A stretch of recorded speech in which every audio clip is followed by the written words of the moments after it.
오늘 145편은 그 머릿말이 다윗의 찬송시라고 되어 있습니다. 그냥 다윗의 시라고 해도 될 텐데 다윗의 찬송시라는 단어를 덧붙여진 곳은 이 145편이 유일합니다.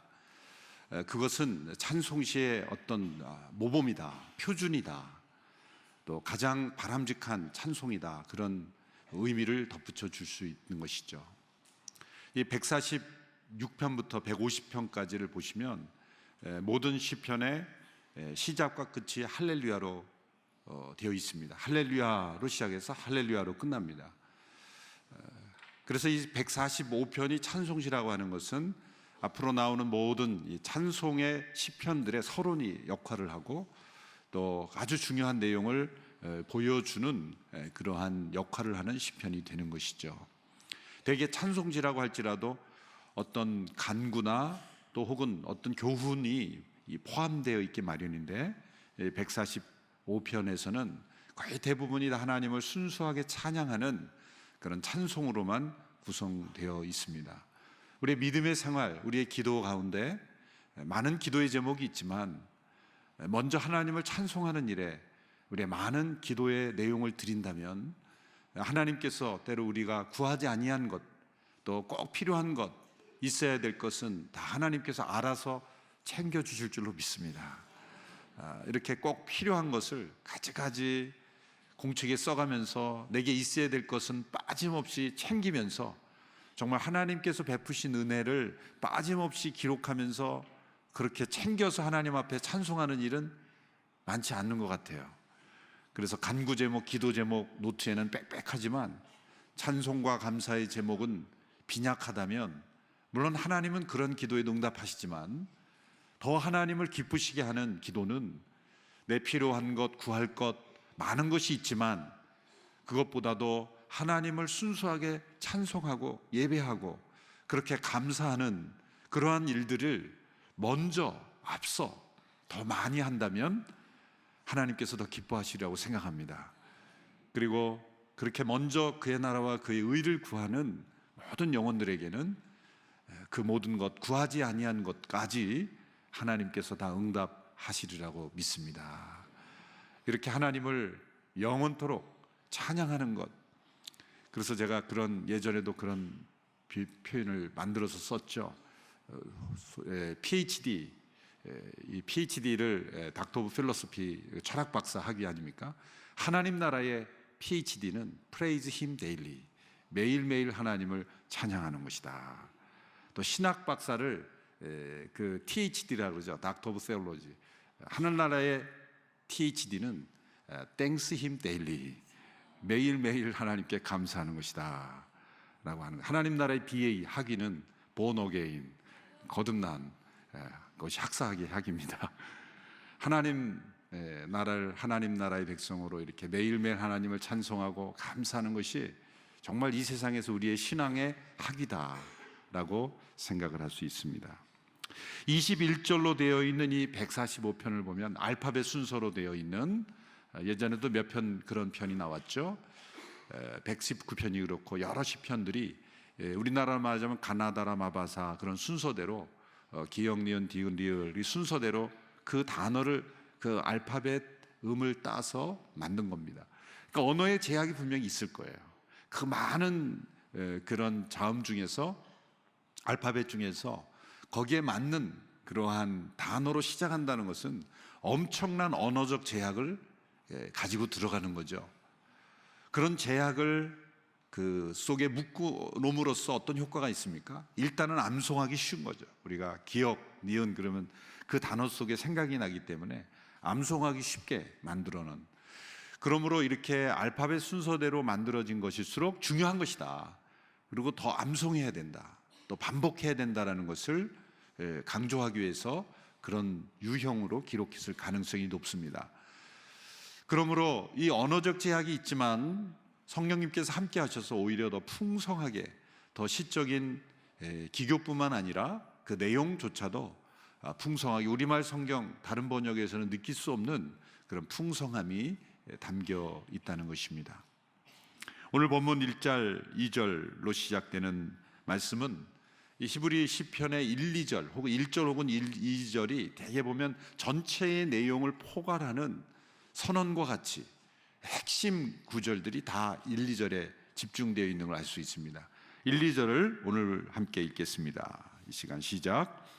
왕이신 나의 하나님이여, 내가 주를 높이고 영원히 주의 이름을 송축하리이다. 내가 날마다 주를 송축하며 영원히 주의 이름을 송축하리이다. 최고의 찬송의 모범이죠. 왕이신 나의 하나님, 내가 주를 높이고 영원히 주를 송축하리이다. 이것이 찬송의 본질이요 또 찬양의 내용이 되어야 한다는 것이죠. 왕이신 나의 하나님, 이렇게 고백하는 다윗은 어떤 신분의 사람입니까? 왕이죠. 왕으로 일하는 자가 자신이 진정한 왕이 아니라 자신이 섬기는 왕이 계시다고 고백하는 것, 이것이 얼마나 아름다운 고백입니까? 왕이신 나의 하나님, 그 당시에 모든 것이 왕권 시대에 왕이 곧 법인 것 같은 그런 세상에서 내가 왕이 아니라 하나님이 왕이시다, 그렇게 하나님의 통치하심을, 하나님의 왕되심을 고백하는 이 다윗은 하나님의 마음에 합한 사람이죠. 하나님께서 다윗을 부르신 이유가 거기에 있는 것입니다. 다윗의 어릴 적 그의 마음속에 그의 모든 인생을 미리 아시는 하나님의 전지하심 가운데 다윗을 택하신 이유가 바로 이 고백이 있기 때문입니다. 그에게도 물론 허물이 있었고 죄가 있었고 여러 가지 아픔이 있었지만 다윗의 전 인생을 통틀어서 하나님께서 왜 다윗을 택하셨는가, 다윗을 통해서 우리에게 나타내시고자 하는 그러한 교훈은 무엇이었는가, 이 단 한 가지 이 사실 때문입니다. 하나님을 나의 왕이시라 고백했기 때문입니다. 하나님 나라의 백성의 고백입니다. 모든 사람들이 다 하나님의 피조물이죠. 하나님의 통치를 받지 않는 사람은 아무도 없습니다. 심지어 악인이라도, 하나님을 거부하는 인생들이라도 다 하나님의 주권 아래 있습니다. 그러나 모든 사람들이 다 하나님을 나의 왕이십니다 라고 고백하진 않습니다. 그런 의미에서 모든 사람들이 하나님의 주권 아래 있지만 모든 사람을 다 하나님 나라의 백성이라고 말할 수는 없는 것이죠. 하나님 나라의 백성이라고 할 때는 이 고백이 있어야 되는 것이죠. 하나님은 나의 왕이십니다. 그 하나님의 다스리심을 인정하고 고백하고, 심지어 왕인 자일지라도, 자신이 어떤 위치에 있을지라도 자기가 있는 그 위치가 자신의 권위가 아니라 하나님의 권위라는 것, 진정한 권위자는 하나님이시라는 것을 고백하는 거죠. 그래서 이 다윗의 삶이 소중한 것이고, 또 다윗이라는 인물을 통해서 우리에게 가르쳐 주고자 하시는 교훈인 것입니다. 왕이신 나의 하나님, 온 우주 만물을 통치하시는 그 왕이신 분이 바로 나의 하나님이시다. 우리의 하나님이라 고백하지 않고 나의 하나님이라 고백한 것은 내 마음대로 내가 소유한, 소유격이 사용되어 있지만 이때의 소유격은 우리가 내 것, 나의 것, 내 물건이라고 한 소유격과 다른 것이죠. 이것은 내가 다스림을 받는, 내가 섬기는, 또 내가 예배하는 분이다, 그런 뜻이죠. 만물을 창조하시고 만물을 통치하시는 왕이신 그 하나님이 바로 나의 하나님이라고 고백할 수 있을 때 그것이 진정한 신앙의 모습인 것이죠. 다른 어떤 분의 하나님, 또 훌륭한 간증을 하는 분의 하나님, 위대한 손양원 목사님의 하나님, 그런 하나님만이 아니라 바로 그분이 나의 하나님이시다. 그렇게 하나님과 내가 하나가 되는, 하나님과 내가 연결되는 일, 그 일이 바로 시편을 통해서 우리가 경험할 수 있는 거예요. 그 하나님이 나의 하나님이시구나. 그것이 모든 시편의 고백을 통해서 우리에게 주어지는 고백인 것입니다. 왕이신 나의 하나님, 이 고백이 우리 일평생에 이어질 수 있게 되기를 바랍니다. 잘 기도가 되지 않습니까? 그러면은 이 고백부터 하십시오. 하나님은 나의 왕이십니다. 그 고백만 하나님 앞에 먼저 하고 나가면 하나님께서 기도는 가르쳐 주십니다. 때로는 이 찬양을 부르십시오. 왕이신 나의 하나님, 내가 주를 높이고. 그렇게 하나님을 높이면서 나아갈 때 하나님께서 기도의 문도 열어주시고 또 우리가 풀리지 않는 많은 인생의 숙제들을 풀어주실 줄로 믿습니다. 그 왕이신 나의 하나님께 마땅히 드려야 될 태도는 높이는 겁니다. 하나님은 우리가 높여드려야만 높여지는 것이 아닙니다. 하나님은 우리가 높여드리지 않아도 하나님은 여전히 높으신 분이에요. 우리가 찬송을 해야만 우리가 찬송을 해야만 영광 받으시는 게 아닙니다. 하나님은 우리가 찬송하지 않아도 영광스러우신 분입니다. 우리의 섬김을 받지 않아도 하나님은 위대하신 분입니다. 그 순서를 바꾸면 안 됩니다. 왕이신 나의 하나님, 내가 주를 높이고 영원히 주를 찬양하리다. 우리말로는 그냥 영원히 한번 그렇게 되어 있는데, 히브리 원어를 보면 영원히, 앞으로도 항상. 그래서 우리 목사님들이 암송하셨죠. 레올람, 영원히. 그리고 앞으로도 항상, 단어 하나 붙어 있어요. 그것은 영원이라는 걸 더 설명하는 거예요. 이 세상뿐만 아니라 다가오는 세상에서도, 저 세상에서도 영원히 우리는 하나님을 송축해야 된다. 여러분, 이 세상에서 우리가 기도하죠. 그런데 언젠가 우리는 기도하지 않아도 될 때가 올 거예요. 눈 감고, 지금은 눈을 감아야만 집중이 되니까 눈 감고 기도하지만, 영원한 천국에서는 이제 눈과 눈을 맞이되고 진짜 하나님과 대화하는 날이 올 것입니다. 우리가 생각하는 그런 간구와 기도, 때로는 구름 잡는 것 같이 뭘 기도해야 될지도 모르고 헛된 것을 구하고 방향 없는 기도했던 그런 기도는 더 이상 안 해도 되는 때가 옵니다. 직접 하나님과 대면하여 대화하는 거죠. 우리는 말씀을 읽고 묵상해야 됩니다. 그러나 이제는 이 말씀은 천국에서는 더 이상 소용없게 되죠. 왜? 하나님이 친히 말씀하시니까. 말씀이신 그분이 계시니까. 이 세상에서는 우리가 열심히 전도합니다. 그런데 천국에서 절대로 할 수 없는 것이 전도예요. 대상자가 있어야 전도를 하죠. 이 세상에서 열심히 해야 되는 게 전도예요. 천국에서 할 수 없어요. 대상자가 한 사람도 없어요. 그런데 찬양은 이 세상에도 찬양하지만 영원토록 다가오는 새하늘과 새 땅에서도 찬양해야 되는 거예요. 그러므로 이 세상에서 찬양을 잘 연습해야 돼요. 단지 노래를 잘 부르는 게 아니라 찬양하고 예배하고 찬송하는 훈련을 잘해야 천국에서 낯설지 않아요. 천국에서 이런 것도 있었나? 그렇게 생각하시면 안 되는 거예요. 영원토록 우리 하나님을 예배하는 거예요. 그래서 이 교회 예배가 중요한 거예요. 그래서 어느 교회 예배가 지루하고 답답하고 아주 하나님을 찬송하는 게 아니면, 영원토록 이렇게 하나님을 찬양하리다 그러면 그 지겨운 찬양을 영원히 해야 되나? 그렇게 생각하게 되는 거예요. 영원토록 하나님을 예배한다 그러면 그 지루한 예배를 영원히 해야 돼. 천국은 지루한 곳이구나. 그렇게 사람들이 착각하게 되는 거예요. 진정한 찬송, 진정한 예배는 지루하지 않습니다. 하나님을 높여드리는 것, 그것은 지루하지 않습니다. 여러분, 한 사람을 높이면, 잠깐 높이는 것은 이해해요. 어떤 사람을 칭찬합니다. 아, 그 사람 참 대단해. 그 사람 참 훌륭해. 심지어 그 훌륭하신 손양원 목사님도, 손양원 목사님 앉혀놓고 손양원 목사님만 계속 이렇게 칭찬하면 손양원 목사님 일어날 거예요. 그만 좀 하라고. 그 손동희 권사님이 그러셨잖아요. 이렇게 기념사업하고 너무 하니까 이게 싫어하실 텐데, 그분이 그 우상숭배했다고 난리치실 텐데, 그런 고백을 하는 것을 들었어요. 아무리 위대한 인생을 산 사람이라 할지라도 그 사람은요, 1시간, 2시간 칭찬하면 반발하는 사람이 나옵니다. 그만 좀 하라고, 그만, 됐다고. 그러지 않겠습니까? 그런데 하나님을 예배하고 찬송하는 일은 아무도 지루하고 반항할 수가 없어요. 하나님 찬양하는 일, 그만 좀 하라고, 됐다고. 그렇게 말할 사람이 누가 있습니까? 사람은 찬양할 대상이 아니기 때문입니다. 사람에 대한 칭찬도 한도가 있기 때문이에요. 몇 마디 칭찬은 괜찮지만 계속하면 그 칭찬이 되는 게 아니에요. 우상이 되는 거예요. 그러므로 사람에 대한 칭찬은 정해져 있습니다.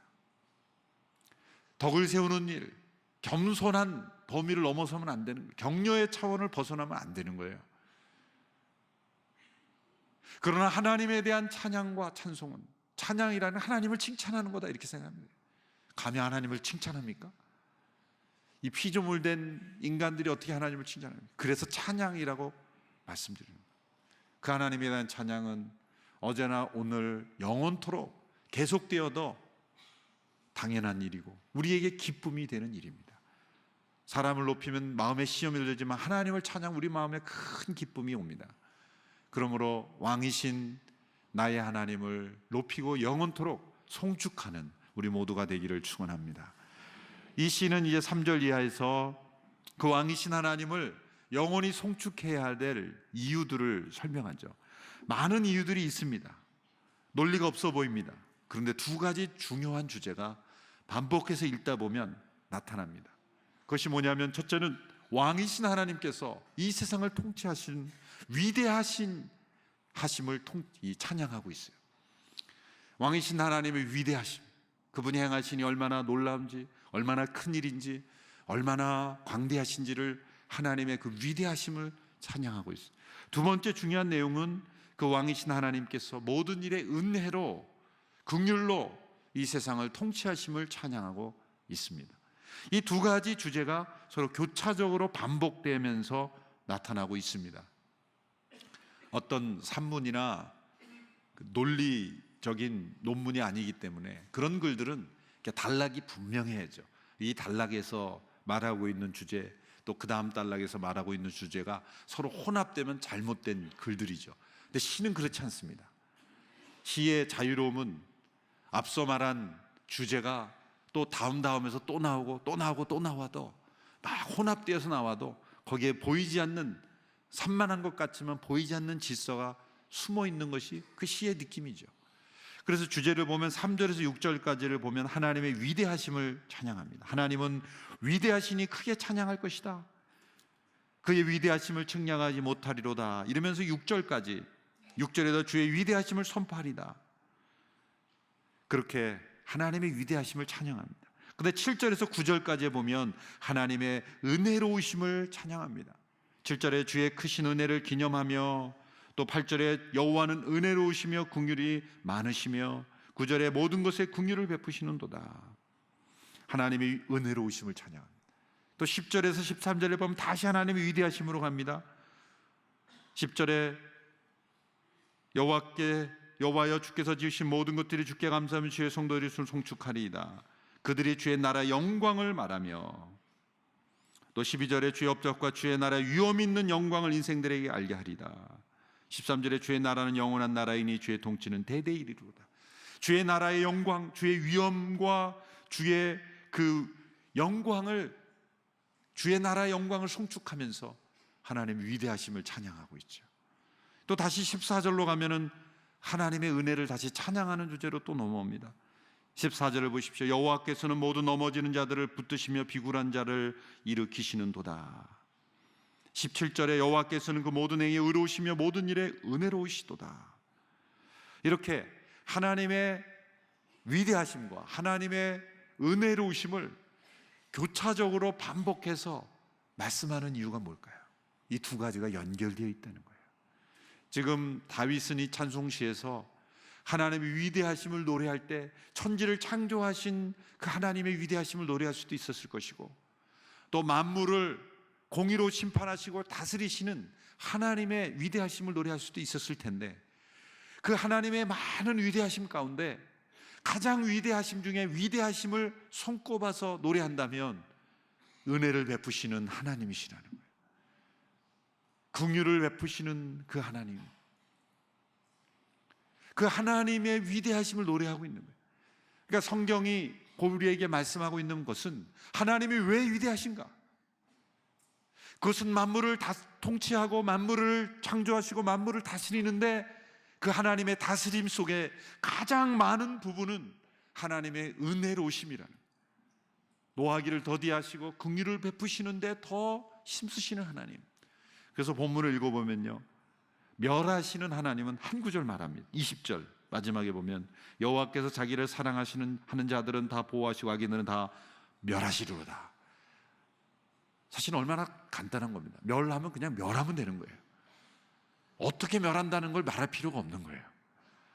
그러니까 그것을 악인을 어떻게 멸하는지를 가지고 시를 그렇게 나열하지 않았다는 거예요. 그런데 어떻게 은혜를 베푸시는 거에 대해서는 아주 자세하게 그렇게 나열하면서 고백하잖아요. 이것이 하나님의 위대하심은, 가장 위대한 것은 악의를 공의대로 멸하는 데 하나님의 위대하심보다 그 악을 참으시고 오래 참으시고 선을 베푸시고 은혜와 긍휼을 한없이 베푸시는 그 하나님의 성품이 하나님이 위대하신다는 거예요. 그래서 우리는, 제가 며칠 전에도 말씀드렸지만, 위대해지려고만 하는 거죠.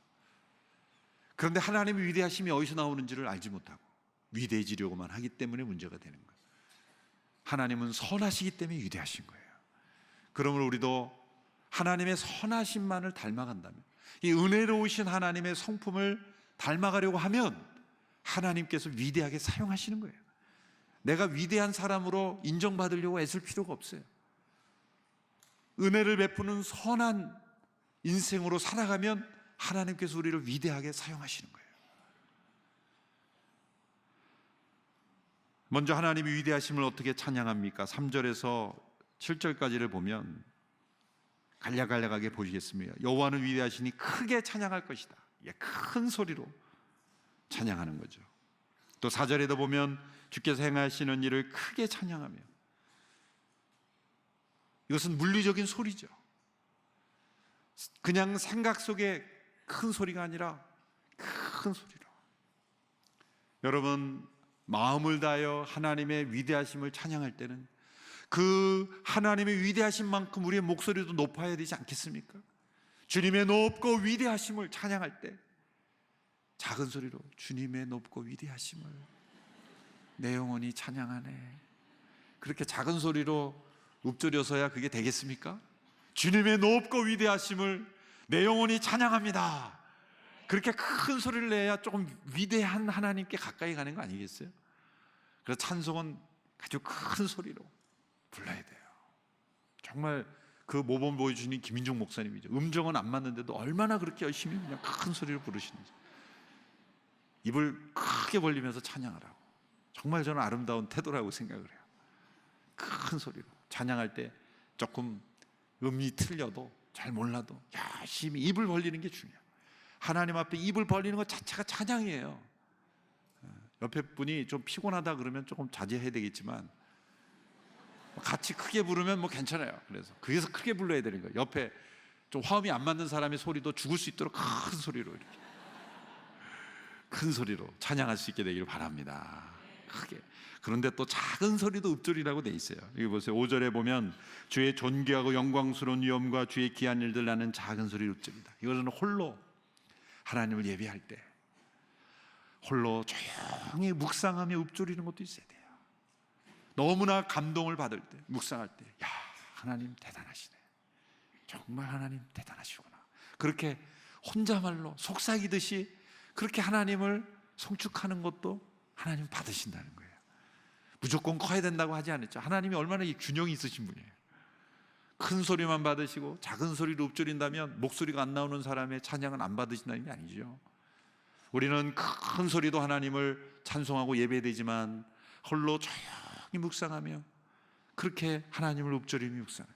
그래서 때로 예배당에서 기도실에서 이렇게 조용히 혼자 기도하는데 혼자 큰 소리 찬양하면 그 하나님이 좀 너도 저렇게 좀 해라 그렇게 하실지도 몰라요. 그 분위기와 때와 장소에 따라서 때로는 함께 크게 찬송하고 때로는 조용히 읊조리는 찬송, 홀로 조용히 마음에서 우러나오는 노래를 그 입에서 나만이 들을 수 있는 소리로도 홀로 운전할 때, 길을 걸어갈 때, 말씀을 읽을 때, 때로는 어떤 회의할 때도 다른 사람이 듣지 못하는 홀로 조용히 한번 찬양을 불러보시라. 그것이 우리의 능력이 될 줄로 믿습니다. 뿐만 아니라 자기만이 아니라 6절에 보면 선포를 하라 그랬습니다. 사람들은 주의 두려운 일에 권능을 바랄 것이요 나도 주의 위대하심을 선포하리이다. 또 7절에도 주의 크신 은혜를 기념하며 말하라. 선포하고 말하라. 다른 사람들이 듣도록 말하라. 스펄전 목사님이 이렇게 한탄했습니다. 성도들이 마땅히 선포해야 될 살아계신 하나님의 위대하심을 우리는 침묵과 배은망덕의 무덤에 파묻어버린다. 왕이신 나의 하나님, 내가 송축하며 노래하리다. 그 하나님이 많은 사람들에게 선포하고 기념하고 전하라는 거죠. 선교란 하나님에 대한 찬송이 없는 곳에 하나님을 찬송하게 하는 거예요. 선교의 목적은 바로 거기에 있는 겁니다. 다른 사람들에게 어떤 단순히 구원받게 하는 데 그치는 게 아니라 그 사람들도 우리처럼 하나님을 힘있게 찬송하는 백성으로 만드는 것, 그게 선교의 목적입니다. 이제 그 하나님의 위대하심을 이렇게 찬송했습니다. 큰 소리로, 작은 소리로 선포하며 기념하며, 이제 하나님이 베푸신 은혜의 위대하심, 은혜로우신 통치를 8절 이하에서 설명하죠. 8절 말씀 우리 같이 읽습니다. 8절 9절 시작. 여호와는 은혜로우시며 긍휼이 많으시며 노하기를 더디하시며 인자하심이 크시도다. 여호와께서는 모든 것을 선대하시며 그 지으신 모든 것에 긍휼을 베푸시는도다. 은혜로우시며 긍휼이 많으시며 노하기를 더디하시며 인자하심이 크시도다. 비슷비슷한 말씀이지만 다른 각도에서 이렇게 설명하고 있습니다. 하나님의 은혜, 하나님의 선하심에서 흘러나와요. 하나님의 선하심이 인간의 죄, 인간의 반역, 인간의 배신, 인간의 허물을 만날 때 은혜로 바뀌는 거예요. 인간의 죄와 허물이 없었더라면 은혜가 성립이 안 되죠. 인간의 죄와 배신이 없었다면 하나님은 그냥 선하신 분으로, 완전히 선하신 분으로만 존재하셨을 거예요. 그 선하심이 인간의 죄와 만날 때 그 선하심이 은혜로 바뀌는 거예요. 은혜란 무엇입니까? 은혜가 은혜되기 위해서는 두 가지 조건이 구비돼야 돼요. 이 두 가지 조건 중 어느 한 가지도 구비되지 못하면 은혜라고 말할 수 없어요. 첫 번째 은혜됨의 조건은 뭐냐면, 그 은혜를 베풀 의무가 없는 분이, 어떤 은혜를 베풀 만한 아무런 의무가 없는 분이 베풀어야 은혜인 거예요. 자유로운 선택에 따라서 베풀어야 되는 거예요. 여러분, 우리는 하나님께서 우리를 구원하신다 그럴 때 예수님께서 마땅히 죽어야 될 죄인으로 생각하는 분들이 있어요. 착각합니다. 하나님은 마땅히 죽을 필요가 없는 분입니다. 하나님은 마땅히 우리를 구원하시지 않아도 하나님은 의로우신 분이에요. 하나님 우리를 구원하셔야만 하는 의무가 하나님께는 없어요. 죄를 짓는 자마다 죄를 벌하는 것으로 끝내도 하나님은 의로우신 분이에요.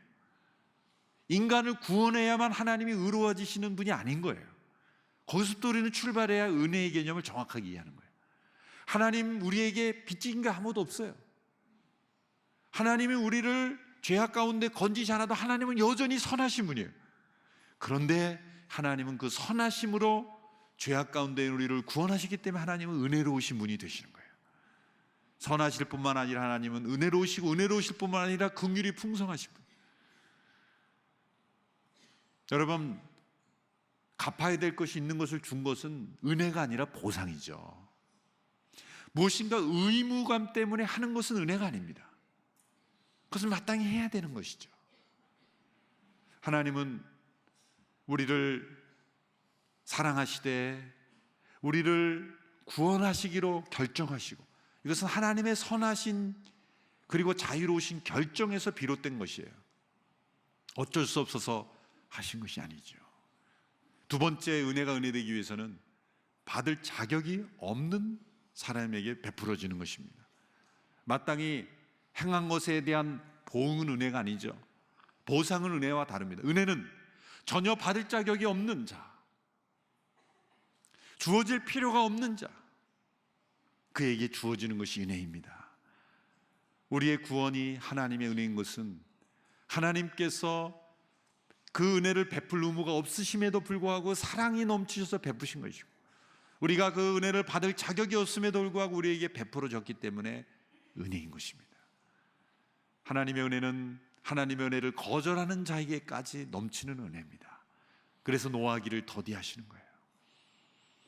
그 은혜가 베풀어지는, 그래서 은혜를 선택하기로 베풀시기로 선택하신 세 종류의 사람들만 열거해 보겠습니다. 14절에 보십시오. 어떤 사람에게 은혜를 베푸셨는가? 14절 말씀 같이 읽습니다. 시작. 여호와께서는 모든 넘어지는 자들을 붙드시며 비굴한 자들을 일으키시는도다. 넘어지는 자를 붙들어 주십니다. 여러분, 얼마나 은혜로웁니까? 세상은 넘어진 자를 버립니다. 넘어진 자를 짓밟습니다. 넘어진 자를 거들떠보지 않습니다. 그러나 하나님께서는 넘어진 자를 집중하여 보시는 거예요. 하나님이 세상을 두루 감찰하셔서 어떤 사람을 찾으십니까? 은혜 베풀 자를 찾으시는데 오늘도 누가 넘어졌나 하나님은 찾고 계시는 거예요. 얼마나 은혜로우신 하나님입니까? 우리의 매일매일의 삶이 누가 넘어졌고 누가 넘어지고 있는지를 찾아서 붙들어주는 인생이 얼마나 될까? 그러나 하나님은 온 세상을 두루 감찰하셔서 오늘도 넘어질 위기에 있는 자 혹은 넘어진 자를 하나님은 찾아가셔서 붙들어주고 계시다. 그래서 하나님은 위대하신 분이라는 거예요. 근데 문제는 자기가 넘어져 놓고 안 넘어졌다고 그렇게 주장하는 사람들이 문제인 거예요. 넘어지고 있는데 나 괜찮다라고 말하는 게 주장한, 그런 말이 있죠. 자는 척 하는 아이는 깨울 수 없다. 무슨 말인지 아십니까? 자는 척 하는 아이는 깨울 수 없어요. 안 넘어진 척 하는 사람은 붙들어 줄 수가 없는 거예요. 하나님 붙들어 주시려면 나 넘어졌습니다, 넘어지고 있습니다, 그렇게 하나님께 정직해야 되는데 넘어져 놓고 나 안 넘어졌다고 주장하면 그게 대화가 되겠어요? 나 넘어졌습니다. 여러분, 하나님을 더 가까이 체험할 수 있는 때가 바로 내가 넘어진 때라는 걸 기억하십시오. 내가 넘어지면 세상은 나를 버리고 짓밟아도 하나님은 나를 붙잡아 주시는 분, 얼마나 위대하신 분이에요. 뿐만 아니라 하나님은 앙망하는 자의 소원을 만족시켜 주십니다. 15절 16절을 보십시오. 같이 읽습니다. 시작. 모든 사람의 눈이 주를 앙망하오니 주는 때를 따라 그들에게 먹을 것을 주시며 손을 펴사 모든 생물의 소원을 만족하게 하시나이다. 앙망하는 자, 하나님의 도우심을 간절히 구하고 그 눈을 들어 주를 앙망하는 자에게는, 배고픈 자에게는 먹을 것을 주시고 또 가란 자에게는 그 물을 주시고, 그리고 마음이 외로운 자에게는 위로자가 되어주시고, 가란 심령에 하나님께서 만족해 주시는 것, 그것이 어떤 목마름이든지 간에, 여러분, 그래서 어떤 목마름, 모든 종류의 중독은 일종의 하나님에 대한 갈망이 왜곡된 거예요. 하나님으로 인해 채워지고 만족돼야 될 것을 다른 것으로 채울 때에 중독이 되고 문제가 되는 거죠. 이 세상에 대한 모든 종류의 집착은 다 하나님에 대한 갈망의 왜곡된 표현인 거죠. 그것이 무엇이든지 간에 하나님으로 만족하면 그 모든 것들은 다 우리가 젖된 아이처럼 엄마 품에 있게 되는 거죠. 이 세상에 대한 집착을 떼고 하나님을 앙망함으로 하나님께서 만족시켜 주시는 인생이 되기를 축원합니다. 그래서 하나님은 지금도 온 세상을 두루 살피셔서 누구를 살피세요? 갈망하는 자를 찾으시는 거예요. 앙망하는 자를 찾으시는 거예요. 세 번째, 하나님께서 은혜를 베푸시기로 선택하는 자는 누구입니까? 18절에 나와 있습니다. 진실하게 간구하는 모든 자입니다. 18절 19절 말씀 읽겠습니다. 시작. 여호와께서는 자기에게 간구하는 모든 자, 곧 진실하게 간구하는 모든 자에게 가까이 하시는도다. 그는 자기를 경외하는 자들의 소원을 이루시며 또 그들의 부르짖음을 들으사 구원하시리로다. 하나님께서 진실하게 간구하는 영혼은 절대 버리지 않으십니다. 얼마나 거룩한가는 사실은 얼마나 진실한가입니다. 거룩은 우리가 이루는 게 아니기 때문이죠. 거룩은 덧입혀 주시는 거기 때문에 우리가 할 일은 진실, 정직 있는 그대로 하나님 앞에 나갈 때 하나님은 우리를 은혜 베풀어 주십니다. 하나님께서 찾으시는 사람은 죄가 없는 의인이 아니라 진실한 죄인입니다. 우리 모두는 죄가 없는 의인이 아닙니다. 아무리 감추고 아무리 숨기고 그래도 하나님, 불꽃 같은 하나님의 눈앞에는 다 벌거벗은 것 같이 드러나게 되어 있어요. 그럼 우리에게 필요한 것은 진실된 죄인, 그 진실함으로 나간 자에 가까이 해주시는 거예요. 그래서 하나님은 위대하신 분이십니다. 자, 정리하면 왕이신 하나님의 위대하심은, 그 영광스러운 위엄은 무엇으로 나타납니까? 넘어진 자를 붙들어 주시고, 그리고 간절히 앙망하는 자의 소원을 만족시켜 주시고, 그리고 진실하게 통회하는 자에게 가까이 해주시는 그 하나님의 낮아지심에 있다는 거예요. 하나님의 위대하심은 낮고 낮은 곳으로 우리에게 찾아오셔서 넘어진 자, 힘들어하는 자, 고통받는 자, 그 모든 영혼들, 진실된 마음으로 낮아진 영혼들에게 가까이 가셔서 그들을 붙잡아 주시고 일으켜 주시는 것이 하나님의 위대하심인 거예요. 하나님의 위대하심은 호령하는 데 있지 않습니다. 우주 만물을 통치하는 그런 권력이 있지 않습니다. 하나님의 위대하심은 섬김에 있다는 거예요. 하나님의 위대하심은 낮아짐에 있다는 거예요. 하나님의 위대하심은 우리를 가까이 하시고 우리를 기뻐하심에 있다는 거예요. C.S. 루이스라는 유명한 문학가가 1942년에 한 유명한 설교가 있습니다. 영국과 독일이 전쟁 중이던 때 영국의 옥스퍼드의 성 마리아 교회에서 영광의 무게라는 제목으로 설교를 했습니다. 그 유명한 설교가 이제 책이 되어서 한 편의 설교인데 수많은 사람들이 그 설교를 읽고 또 읽는, 저도 그 인터넷에서 다운로드 받아서 3번을 읽으니까 무슨 뜻인지 알겠더라고요. 야, 진짜 깊은 그런 그 의미의 설교였습니다. 이 영광이라는 단어가 원어의 이 카보드라는 게 무겁다라는 뜻이, 무게라는 뜻이에요. 영광의 무게라는 걸 제목을 잡은 것도 기가 막힌 거죠. 하나님의 영광의 무게. 그는 이렇게 말합니다. 하나님의 영광의 무게는 어디에서 나타나는가? 어디서 발견될 수 있는가? 그것은 죄악되고 연약한 우리가 하나님의 기쁨이 된다는 것, 하나님께 사랑의 대상이 된다는 것, 하나님께 행복하는 이유가, 하나님께서 행복해 하신 이유가 된다는 것, 그게 하나님의 영광의 무게다. 단지 불쌍히 여김을 받는 정도가 아니라 예술가가 자신의 작품을 기뻐하듯, 아비가 그 아들을 기뻐하듯 하나님께서 우리 모두를 기뻐하신다는 거예요. 죄 많고 연약하고 허물 많고 쓰러지는 우리를 붙잡아 주시고 일으켜 주시고 그리고 우리를 싸매 주시고 고치시는 것을 하나님이 기뻐하시는 거예요. 그게 하나님의 영광의 무게다. 위대하신 하나님의 영광의 무게는 한없는 은혜로 우리에게 부어집니다. 그 무게를 느끼고 사는 우리 모두가 되기를 축원합니다. 한없이 내려오시는 하나님의 영광, 그 영광은 하나님의 은혜로 우리에게 나타납니다. 이 위대하신 하나님을 날마다 영원토록 찬양하며 살아가는 인생이 되기를 축원합니다.